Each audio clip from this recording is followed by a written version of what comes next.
What is going on, Perform24 family? Hope you guys are absolutely crushing it. Today I have a very fast video for you that kind of breaks down some of my personal ideas and my personal concepts on the differences between performance training, which is what I do and what we do here at Perform24 and in this space. So the differences between performance training and CrossFit and powerlifting and Strongman. And this is a very simple answer or a very simple response that has a big implication on just the overall view of our training and the overall view of the weight room, the purpose of the weight room in this performance equation. So the very simple answer is that CrossFit and powerlifting and Strongman are all competitions that happen inside the gym. Okay, performance training is training inside the gym to perform and execute outside the gym. Okay, that is a very distinct difference between performance training and these other athletic events.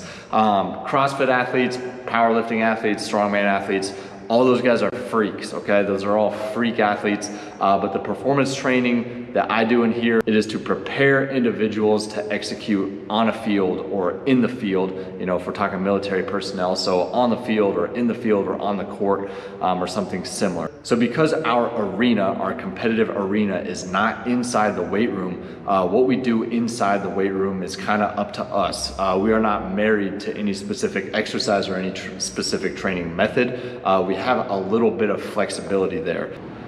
Oh my gosh, my wife is calling me in the middle of a video. Hello? How are you?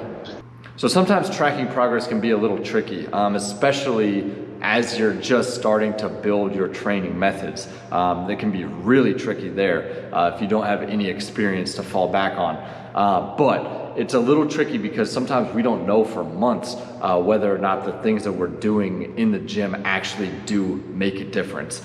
We can track progress in the gym in a bunch of different ways. Obviously, tracking strength is an easy way. We can track mobility, we can track endurance, we can track conditioning, things like that, but we don't necessarily know if it's going to make them a better athlete until they've been to their team and into their season or into their competition. And then another unique element that we deal with performance training is that we need to be simultaneously working to maximize our physical capacity now. Okay, I need to bring the most out of my physical body now in the short term so that I can have a successful season. But I also, in the back of my mind, need to be thinking about 2 or 3 years down the road. It doesn't do me any good to push all of my chips into the table to like maximize my physical potential right now to the point that I then break down in 4 or 5 weeks. So if we're working with a baseball player that's getting ready for spring training, we need to make sure that they're good to go, you know, when they report to their team, but that they also have some money in the bank that's going to carry them through the summer and into the fall. So it's a constant push-pull to prepare for the now, but then also prepare for the long term. And again, that long term could be a full season, so it could be a full year, or it could be 2-3 years down the road. I only bring that up because I know that some, you know, competitive athletes, they have one competition a year. And so they need to peak at that moment, but then they can fall off afterwards if necessary.